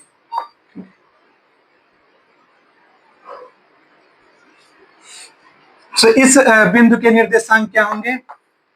ये y एक्सिस है, इस बिंदु के ये रेखा ax plus by plus c, ये यहाँ पर x एक्सिस को कट कर रही है, तो इसका निर्देशांक क्या होगा? हमको पता है कि x एक्सिस पे y इक्वल्स टू 0 होता है, तो अगर यहाँ y इक्वल्स टू 0 रख दिया हमने तो हम लोग को क्या मिल जाएगा? ax plus c equals to 0, x equals to minus c by. तो इसका मतलब हमारा इसका निर्देशांक हमको मिल गया minus c by a comma 0। इसी तरीके से ये ज्ञात करना है इस बिंदु का निर्देशांक, y एक्सिस पे x इक्वल्स टू 0, तो हमारा x 0 हो गया, तो by plus c equals to 0, so y की वैल्यू क्या हो जाए? Minus c by b। तो ये हम लोग को मिल जाएगा 0 comma minus c by b। So अब ये हमारे पास तीन, इसको हम लोग कुछ नाम दे देते हैं, ये a दे देते हैं, ये b दे देते हैं। ठीक, तो हमारे पास तीन बिंदु हो गए, a हो गया, p हो गया और b हो गया। इससे देख रहे हैं हम लोग को एक ट्रायंगल मिल रहा है। ठीक है, और ये मान लिया ये परपेंडिकुलर है, ये m पॉइंट मान लिया, ये pm ही हम लोग को ज्ञात करना है। तो अभी हम लोगों ने जब स्टार्टिंग में हम लोग देख रहे थे, रिवाइज कर रहे थे निर्देशांक ज्यामिति का, तो हम लोगों ने देखा था कि अगर कोई तीन बिंदु दिए हुए हैं तो त्रिभुज का क्षेत्रफल हम लोग कैसे ज्ञात करेंगे। तो वही वाला आइडिया यहाँ पर हम लोग लगाने की कोशिश करते हैं। पहले हम लोग त्रिभुज का क्षेत्रफल ज्ञात कर लेते हैं। ठीक है, ये हम लोग ज्ञात कर लेते हैं। अगर हम लोग नॉर्मल वैसे भी देखें, एरिया ऑफ ट्रायंगल क्या होता है, हमको ज्ञात क्या करना है? Area of triangle A B P. ठीक है, ये हम लोग को ज्ञात करना है।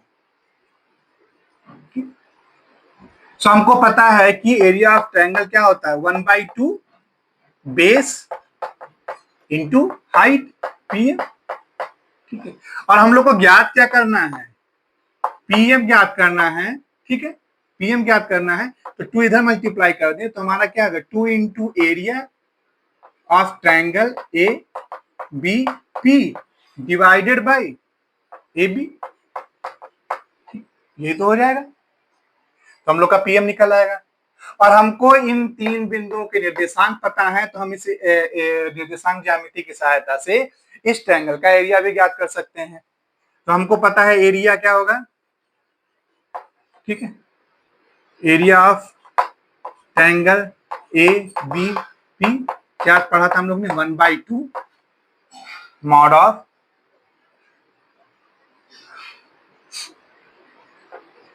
x1 y2 minus y3 minus y3, तो इसको y2 मान लेते हैं, ये y3 हो गया। ठीक है, सो ये क्या हो जाएगा, y2 मतलब minus c/b minus 0 plus x2 into y3 minus y1, y3 क्या है आपका 0, y1 माइनस y1 ये है। ठीक है, इसको हम लोग इरेज कर देते हैं यहाँ पर, प्लस x3 इंटू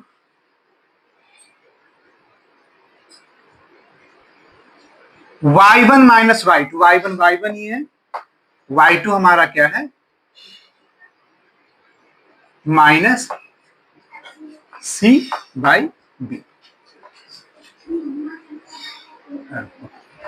अच्छा ये तो लिख लिया, लेकिन हम लोगों ने x1 x2 x3 की वैल्यू नहीं लिखी। x1 तो x1 ही है, x2 क्या है हमारा 0 है, तो यहां पर हम लोग 0 डाल देते हैं, 0। x3 क्या है माइनस c/a। ठीक है, ये मिल गया। सो अब इसको थोड़ा सिंप्लीफाई करते हैं, क्या मिलेगा हमको, इसको मल्टीप्लाई करें तो x1 c/b, ठीक है, x1 ये 0 ही हो गया, ये इसको अगर हम लोग मल्टीप्लाई करें तो माइनस ये मल्टीप्लाई हो गया, so minus c/y1 minus c/y1 upon a, और अंदर मल्टीप्लाई करें तो minus minus plus c² ab। तो यहां देख लें, देखें अगर c तीनों में कॉमन है तो हम लोग माइनस और भी कुछ कॉमन दिख रहा है हम लोग को, अच्छा ये हम लोग का माइनस c/b है, ये ध्यान में रखना है। सो माइनस c/b है तो y1 माइनस y2 है, तो ये प्लस हो जाएगा। ठीक है, ठीक है, तो अब जब हम लोग माइनस अंदर मल्टीप्लाई कर रहे हैं तो ये एक माइनस आ जाएगा यहाँ इस तरीके से। अब हम लोग देखें यहाँ पर सी तीनों में कॉमन है, तो हम लोग कॉमन ले सकते हैं, और माइनस भी कॉमन है, मॉड से बाहर आएगा तो प्लस हो जाएगा, तो हम लोग का ये वैल्यू इस तरीके से मॉड सी ये लिख लेते हैं। ठीक है, क्योंकि अभी टाइमिंग हमको नहीं पता है कि सी की वैल्यू प्लस में है कि माइनस में है, तो ये तो सी को हम लोग पूरा कॉमन बाहर ही ले ले रहे हैं। ठीक, अब यहाँ अगर हम लोग सिंप्लीफाई करें, एलसीएम ले लें, तो हमको एलसीएम में क्या मिलेगा ए बी। ठीक है, यहाँ बी है, ए नहीं है तो ये हो जाएगा ax1, यहाँ a है b नहीं है तो ये क्या हो जाएगा प्लस by1। ठीक है, माइनस सी लिख लेते हैं ताकि कंफ्यूजन ना हो इस स्टेप में, माइनस सी हम लोगों ने कॉमन लिया है। ठीक है, और यहाँ पर हम लोग को क्या मिल जाएगा, ए बी दोनों है तो सिर्फ सी रहेगा, इस तरीके से हम लोग को ये मिल गया। ठीक है, तो अब हम लोग को देख सकते हैं, हम लोग को क्या मिलेगा ax1 प्लस by1 प्लस सी, और ये ए बी भी हम लोग इसको सी के साथ यहाँ पर रख देंगे। तो अब हम लोग को एरिया भी मिल गया है, तो यहाँ पर एरिया रख देंगे। अब ए बी ज्ञात कर लेते, ए बी क्या है, इन दो बिंदुओं के बीच की दूरी। ठीक है, क्लियर है बात, तो इन दो बिंदुओं के बीच की दूरी ज्ञात करते हैं और फिर इसमें सब्स्टिट्यूट करते हैं, फिर हम लोग देखते हैं हम लोग को क्या मिलता है। क्लियर है बात,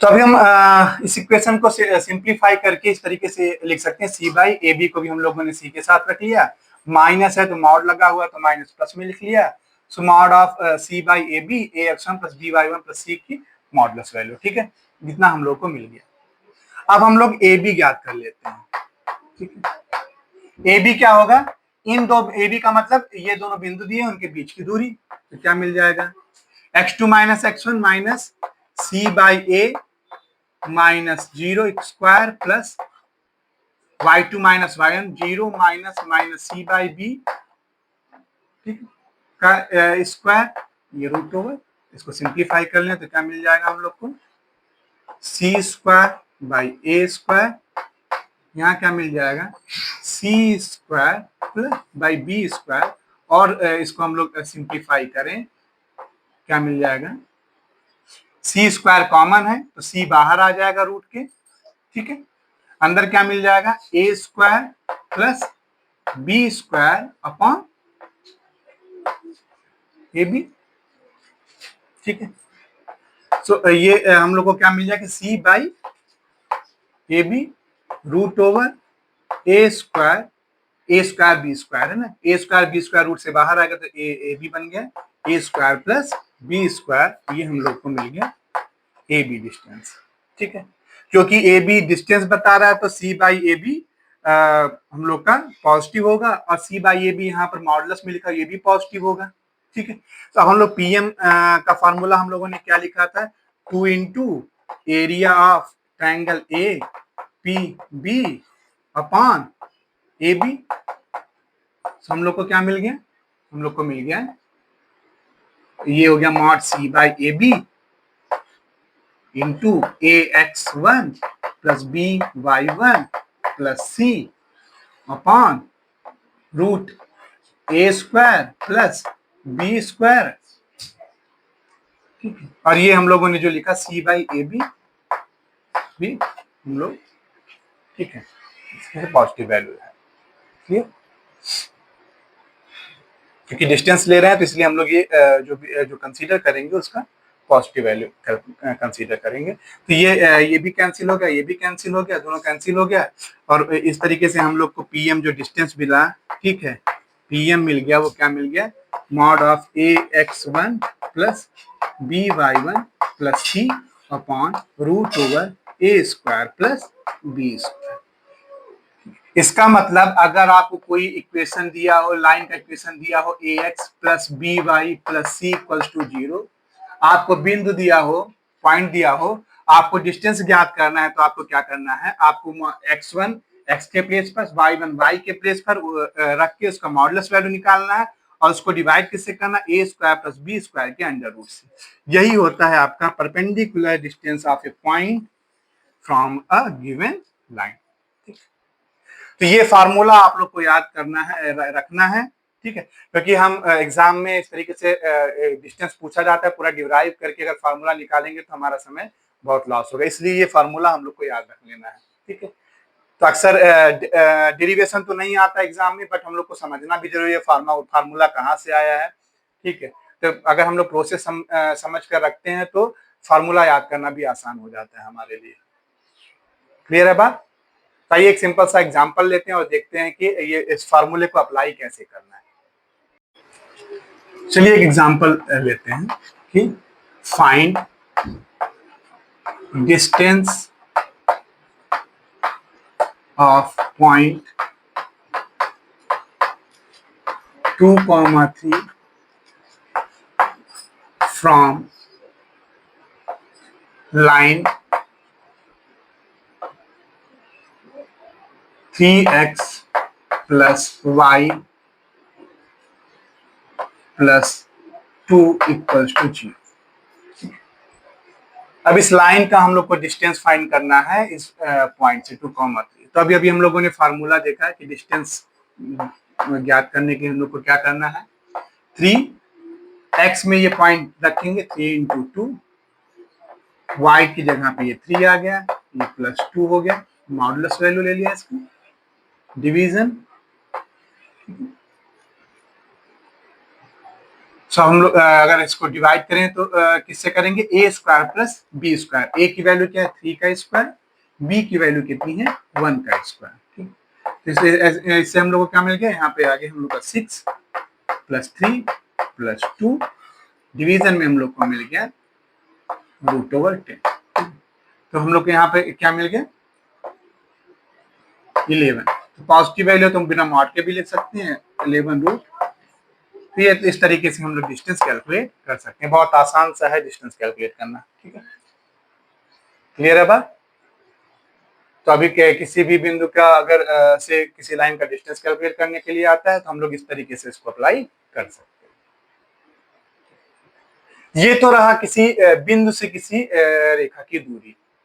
कभी कभी एग्जाम में ऐसा पूछा जाता है कि दो पैरेलल लाइन है, ठीक है, ये दो लाइन पैरेलल है एक दूसरे के, अब इन दोनों के बीच की दूरी क्या है।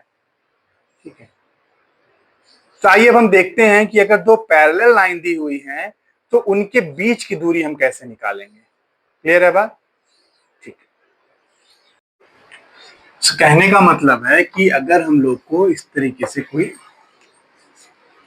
कोई दो रेखा ले लेते हैं हम लोग को, ये एक लाइन दी हुई है, ठीक है, एक लाइन ये दी हुई है, ये दोनों लाइन पैरेलल हैं एक दूसरे की। अब हम लोगों को इसका डिस्टेंस फाइंड करना है। डिस्टेंस फाइंड करने का मतलब हम लोग को ये ज्ञात करना है, ये बीच की दूरी, ठीक, ये डी ज्ञात करना है। मान लिया अगर ये दोनों लाइन एक दूसरे के पैरेलल में हैं, तो अगर इस ax plus b y plus c 1 equals to 0 है इसका इक्वेशन, तो क्या आप बता सकते हो कि लाइन 2 का इक्वेशन क्या होगा। ठीक है, थोड़ा सोचिए।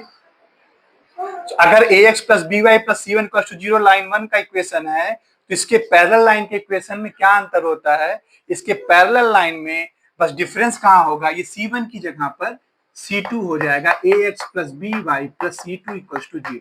इसका मतलब सिर्फ कांस्टेंट टर्म है उसी में डिफरेंस होता है। अदरवाइज दो पैरेलल लाइन है अगर, तो उनके जो इक्वेशन है उसमें x और y के जो कोफिशिएंट है वो बराबर होंगे। तो इस तरीके से हम लोग लिख सकते हैं लाइन का इक्वेशन। अब हम लोग को डी ज्ञात करना है। अब डी ये कैसे ज्ञात करेंगे हम लोग,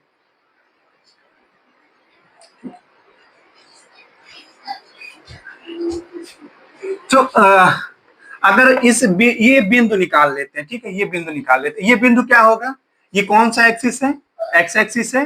एक्स एक्सिस पे वाई की वैल्यू क्या होगी 0 होगी, एक्स की वैल्यू क्या निकल जाएगी हम लोग की -c1/a। इसका मतलब ये निकल गया हम लोग का -c1/a, 0। ठीक है, अब अभी अभी हम लोगों ने पढ़ा था किसी बिंदु से किसी रेखा पर कि रेखा की दूरी ज्ञात करनी हो तो हम लोग कैसे ज्ञात करेंगे, फार्मूला क्या था। ठीक है, तो हम लोग डी निकाल रहे हैं। ठीक है, ये हम लोग लिख लें, distance between to parallel lines.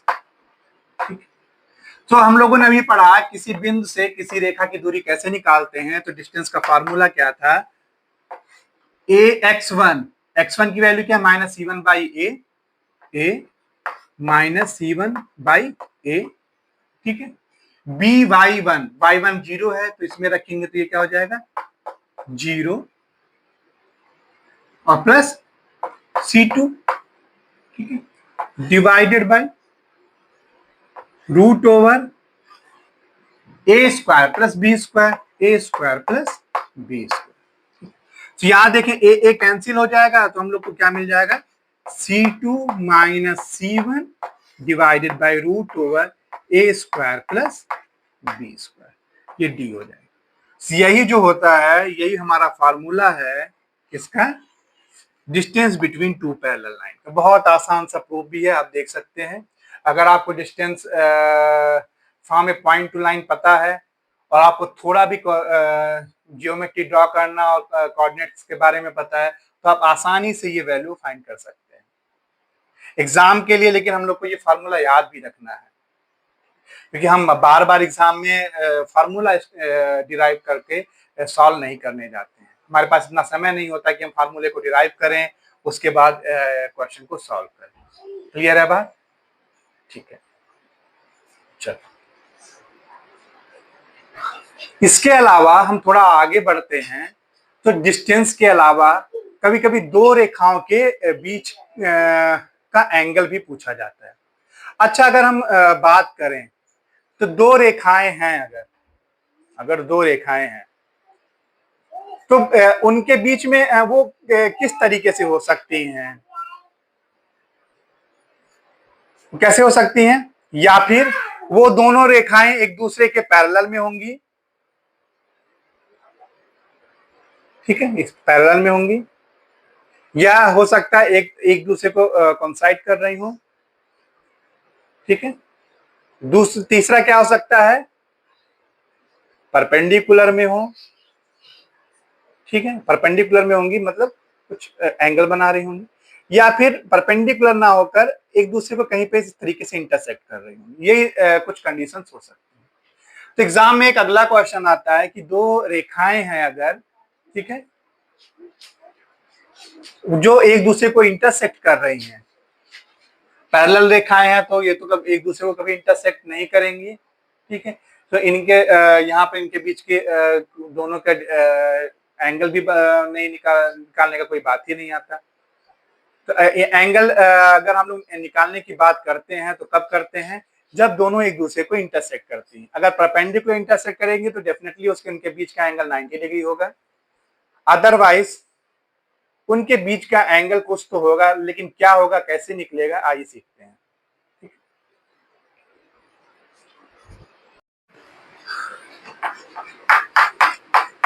Angle between two lines,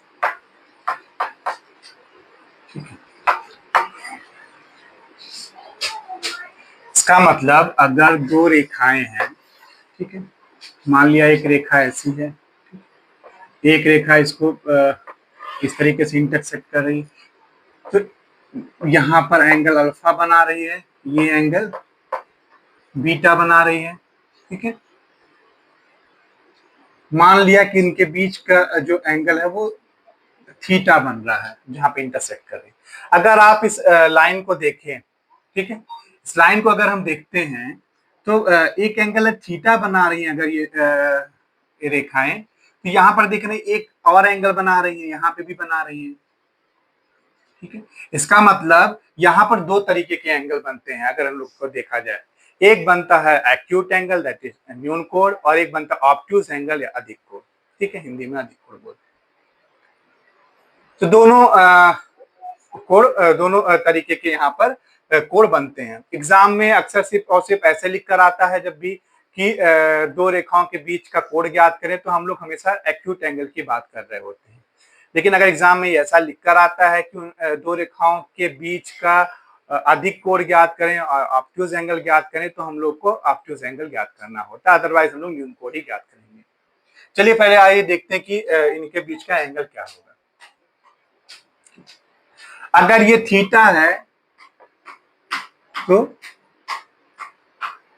आपका ये भी थीटा हो जाएगा, ठीक है, आपका भी थीटा हो जाएगा। तो यहां से हम लोग देखें तो हम लोग को क्या मिल जाएगा, बीटा, इस ट्रायंगल में beta plus theta equals to alpha, ठीक है। तो थीटा क्या हो जाएगा आपका, अल्फा माइनस बीटा। और चलिए मान लेते हैं कि ये लाइन 1 है, ये लाइन 2 है, ठीक है। लाइन 1 का स्लोप क्या है, m1, m1 है, इंक्लाइनेशन अल्फा है, तो ये क्या हो जाएगा, tan अल्फा। लाइन 2 है, इसका मान लेते हैं स्लोप m2 है, इंक्लाइनेशन बीटा है, तो ये क्या हो जाएगा, tan बीटा, ठीक। तो हम लोग को मिल गया theta equals to alpha minus beta. अब हम बोथ साइड में tan एवेल्युएट कर लेते हैं, tan theta equals to tan alpha minus beta हो जाएगा, ठीक है। सो हमको यहाँ से क्या मिल जाएगा, tan अल्फा माइनस बीटा क्या मिल जाएगा, tan alpha minus tan beta upon 1 plus tan alpha into tan beta. ठीक है, तो tan अल्फा हम लोगों ने क्या लिख रहा है m1, tan बीटा क्या लिखा है m2, और ये क्या हो जाएगा 1 plus tan alpha into tan beta, तो ये क्या हो जाएगा m1 इंटू m2। ये हमारा हो जाता है tan थीटा की वैल्यू, और थीटा जब हम लोग कैलकुलेट tan इनवर्स कैलकुलेट कर लेंगे इस वैल्यू की, तो हमको ये मिल जाता है। अगर tan थीटा प्लस में आता है तो हम लोग को एक्यूट एंगल मिलता है, और हम लोग का अगर tan थीटा माइनस में आता है तो हम लोग को ऑब्ट्यूज एंगल मिलता है। लेकिन अक्सर एग्जाम में जब भी एंगल बिटवीन टू लाइंस की बात करता है तो हम लोगों को एक्यूट एंगल ही पूछ रहा होता है। तो इसलिए हम लोग फार्मूले, आप बुक में देखेंगे तो फार्मूले में इस तरीके का मॉड भी लगा होता है, मतलब हम लोग पॉजिटिव वैल्यू की बात कर रहे होते हैं। ठीक, so tan theta equals to mod of m1 minus m2 upon 1 plus m1 m2 n2।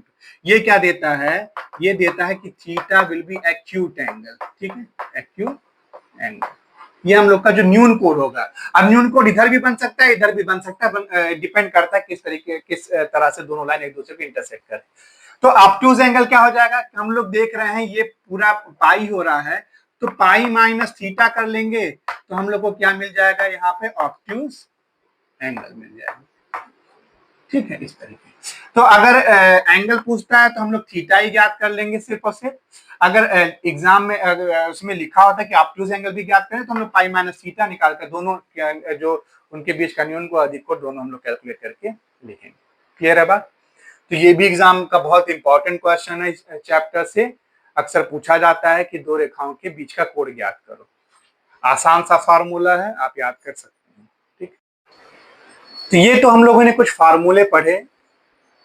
अब हम लोग कुछ क्वेश्चन सॉल्व करते हैं और देखते हैं कि किस तरीके के क्वेश्चन एग्जाम में पूछे जाते हैं।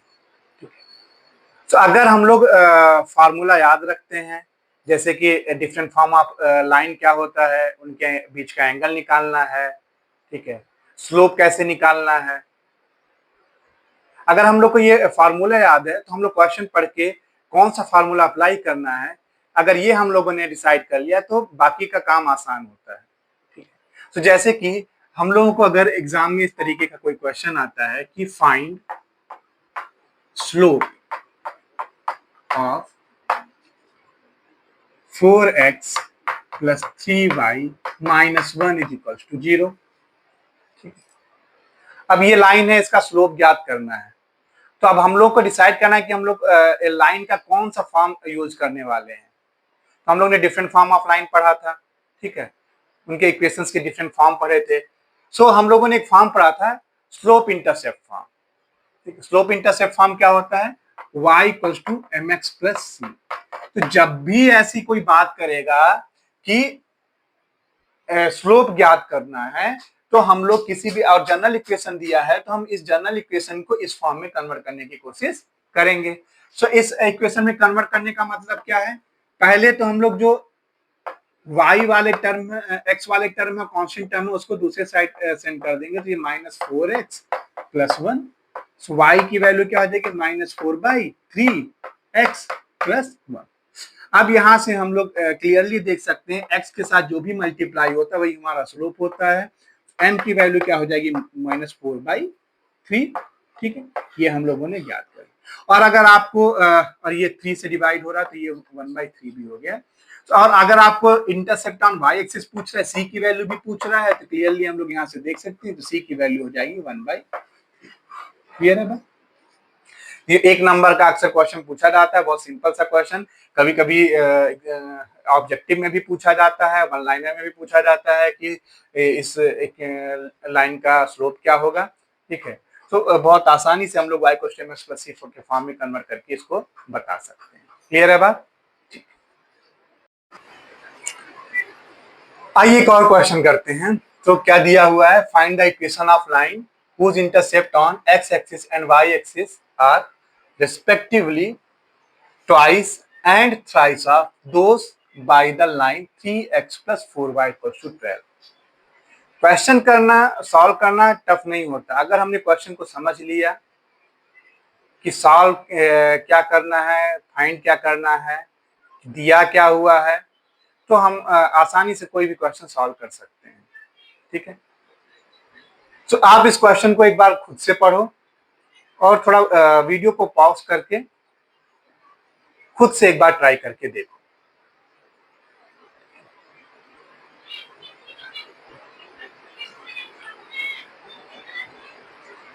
तो कैसे करेंगे इस क्वेश्चन को?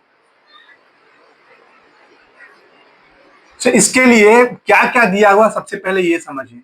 हम लोग को एक इक्वेशन ऑफ लाइन ज्ञात करना है, इंटरसेप्ट की बात कर रहा है। इसका मतलब हम लोग ये मान लेते हैं कि let equation of line b x by a plus y by b equal to, x और वाई एक्सिस पे इंटरसेप्ट की बात कर रही है तो हम लोग इंटरसेप्ट फॉर्म ले लेंगे। ठीक है, ये इक्वेशन 1 हो गया, ये हम लोग ने मान लिया। दिया क्या हुआ है, अब इंटरसेप्ट दिया क्या, एक्स एक्सिस और वाई एक्सिस पे जो इंटरसेप्ट है इस लाइन का वो क्या है, ट्वाइस, मतलब एक्स एक्सिस पर क्या है, ट्वाइस, वाई एक्सिस पे है थ्राइस। किसका ट्वाइस और थ्राइस, ट्वाइस मतलब दुगना, थ्राइस मतलब तिगुना। किसका, इस लाइन का जो इंटरसेप्ट है एक्स और वाई एक्सिस पर, उसका दुगना और तिगुना है। ठीक है, इसका मतलब सबसे पहले तो हमको इस लाइन को इंटरसेप्ट फॉर्म में लिखना पड़ेगा। Given 3x plus 4y equals to 12, इसको हम लोगों को क्या इंटरसेप्ट फॉर्म में लिखना है तो क्या हो जाएगा, 12 को 12, मतलब इसको 12 से डिवाइड कर दें तो क्या मिल जाएगा हम लोग को, यहाँ पे हो जाएगा 4, यहाँ पर हो जाएगा 3 और यहाँ पर हो जाएगा 1। पूरे इक्वेशन को हम लोगों ने 12 से डिवाइड कर दिया। x by 4 plus y by 3 equals to 1। अब हम लोग को इस लाइन का अगर हम लोग देखें तो इंटरसेप्ट क्या मिल गया, a1 इज इक्वल्स टू 4, यहाँ क्या मिल गया, b1 इक्वल्स टू 3। दिया क्या हुआ है, ये जो a है, ये जो a है इस लाइन के इंटरसेप्ट का कितना है, ट्वाइस है, मतलब इस a1 का दुगना है। सो क्या दिया हुआ है कि a is equals to twice of a1, that is 8 हो गया। दूसरा क्या दिया हुआ है, ये जो b है थ्राइस, y एक्सिस पर थ्राइस है, जो y एक्सिस का इंटरसेप्ट है उसका थ्राइस है, तो y एक्सिस का इंटरसेप्ट का थ्राइस है, तो ये दिया हुआ b1 इक्वल्स टू 3 दिया हुआ है, इसका मतलब b का तिगुना दिया हुआ है, तो 3 equals 3 into b1 that is 3 into 3 equals to 9। हम लोगों को a मिल गया, b मिल गया, सो हम लोग फ्रॉम 1 लिख सकते हैं, क्या मिल जाएगा हम लोग को from 1, x by 8 plus y by 9 is equals to.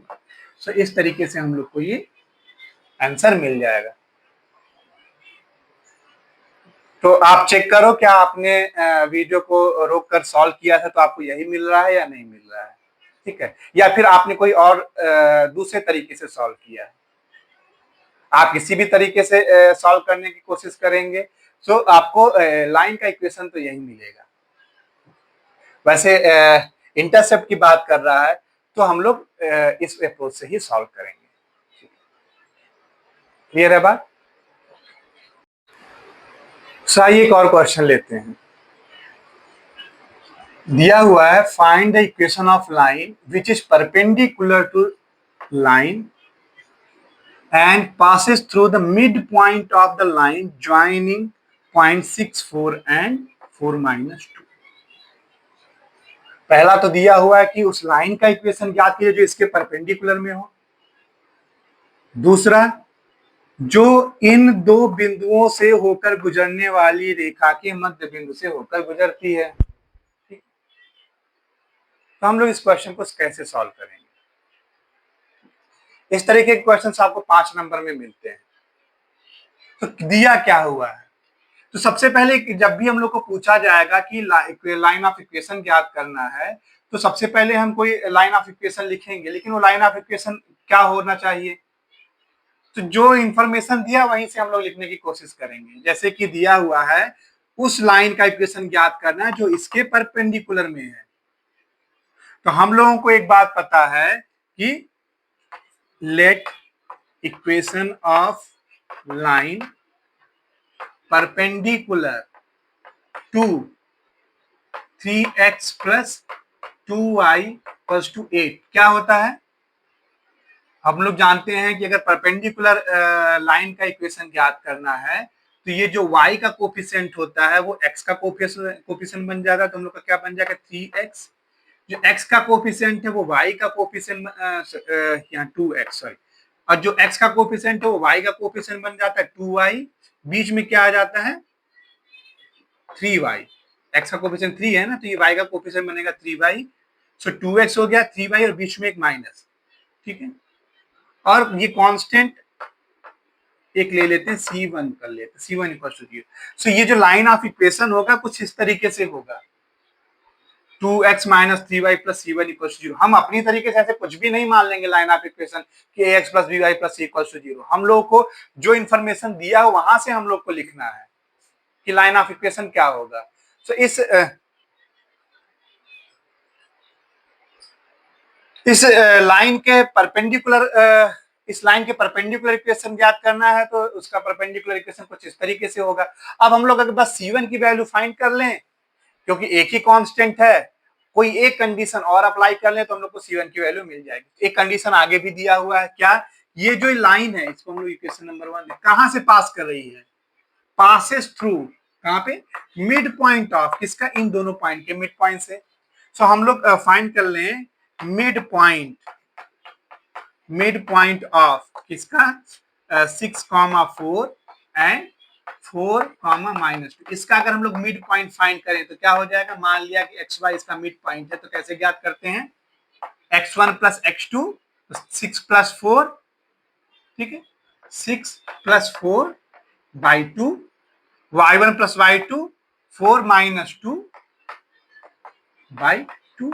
तो क्या मिल गया हम लोग को इक्वेशन? यहाँ पर 10/2 दैट इज 5 और 4 माइनस 2 2/2 हम लोग को मिल गया 5,1। सो हम लोग को क्या मिल गया? मिड पॉइंट मिल गया किसका? Line joining these two points, ठीक है। अब हम लोग को मिड पॉइंट मिल गया। हमको पता है कि ये जो हम लोग को का ये इक्वेशन 1 है, लाइन 1 है, ये इस पॉइंट से होकर गुजरती है। सिंस 5,1 passes through 1 तो इसको सेटिस्फाई करेगा। इस यहाँ पर हम लोग इसके निर्देशांक रख देंगे इस बिंदु के, तो क्या मिल जाएगा? 2 into 5 minus 3 into 1 plus C1 equal to 0। तो कितना हो गया? 10 माइनस 3। तो C1 की वैल्यू क्या मिल जाएगी? यहाँ पर 10 माइनस 3 यहाँ से 7 मिल गया और 0 को उधर जाएगा तो -7 मिल गया, ठीक है। सो क्या हो गया यहां से? इसका मतलब हम लोग का जो इक्वेशन होगा, लाइन का इक्वेशन क्या होगा? 2x माइनस 3y और C1 की वैल्यू आ गई -7 इक्वल्स टू 0। तो इस तरीके से हम लोग इसको सॉल्व करेंगे। ये लाइन ऑफ इक्वेशन हम लोग का ये मिलेगा यहाँ पर। क्लियर है बात? तो देखिए बहुत छोटा सा क्वेश्चन है। एग्जाम में थोड़ा हम लोग को थोड़ा वर्ड में भी कुछ चीजों को लिखना पड़ता है, उस चीजों को लिखेंगे हम लोग, ठीक है। और लेकिन आप देख सकते हैं कि बहुत आसान सा क्वेश्चन है। सारी समस्या इस क्वेश्चन को समझने में है कि हम लोग ये समझ जाए क्या दिया हुआ और क्या निकालना है।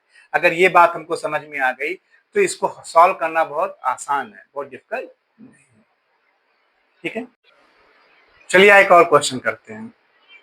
दिया हुआ है find the equation of a line that has a y intercept 4 and is parallel to the line joining 2, -5 and 1, 2। थोड़ा आप एक बार और क्वेश्चन को पढ़िए और थोड़ा रोक कर समझिए कि आपको दिया क्या गया है और पूछ क्या रहा है, ठीक है।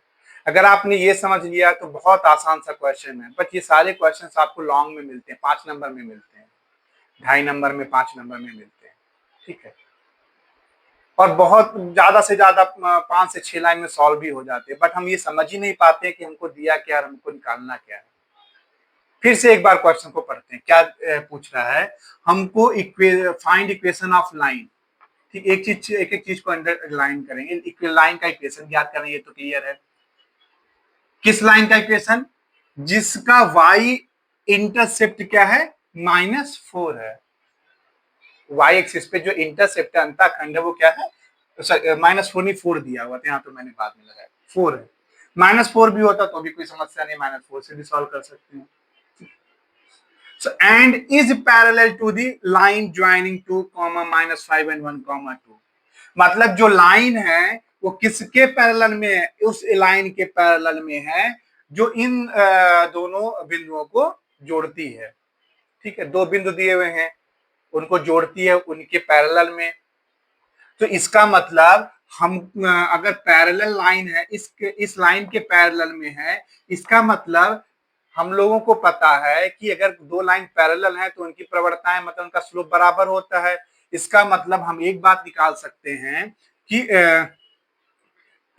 इन दोनों को ज्वाइन करने वाले लाइन के पैरेलल में है, तो हम लोग स्लोप अगर निकाल लें इन दोनों लाइन का, क्या होता है स्लोप का फार्मूला?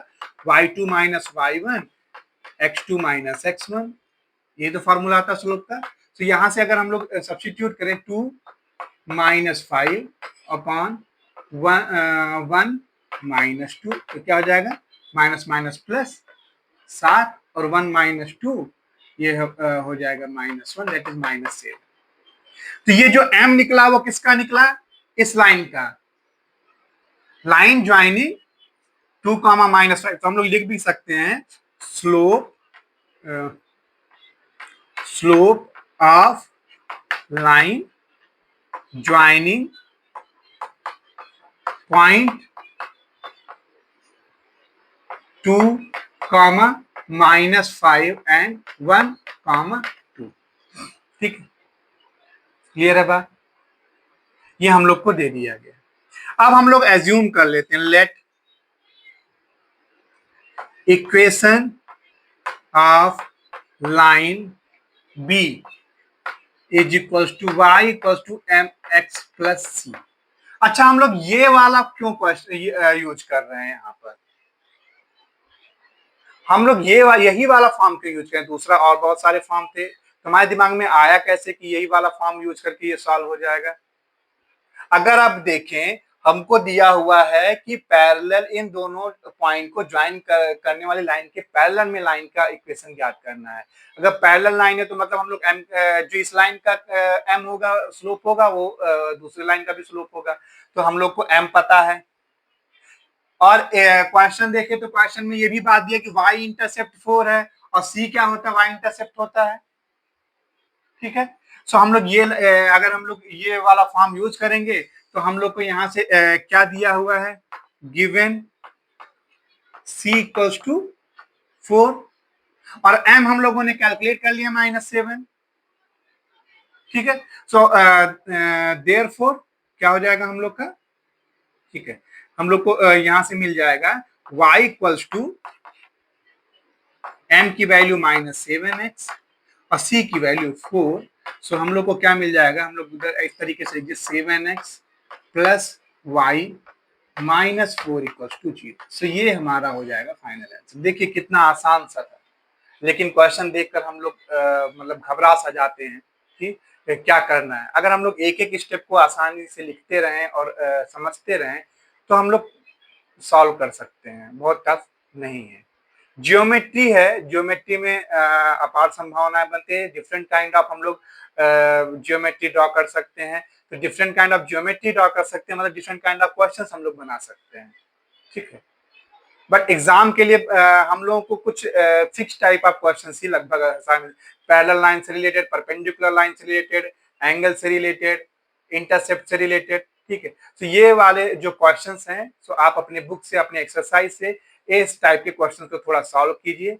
एंगल कैसे फाइन से बेस्ड ऑन जो क्वेश्चन है उनको सॉल्व कीजिए। ठीक है, पैरेलल लाइन दिया हुआ उसका इक्वेशन कैसे होगा, परपेंडिकुलर लाइन का इक्वेशन कैसे ज्ञात करना, कोई लाइन दिया हुआ है उनके बीच का अगर परपेंडिकुलर, दो लाइन परपेंडिकुलर है, ठीक है, कैसे प्रूफ करना है कि दो गिवन लाइन परपेंडिकुलर है, उनकी प्रवणताओं का जो मल्टीप्लिकेशन वो -1 के बराबर होना चाहिए। तो इस तरीके के कुछ क्वेश्चन जो हमको एग्जाम में मिलते हैं।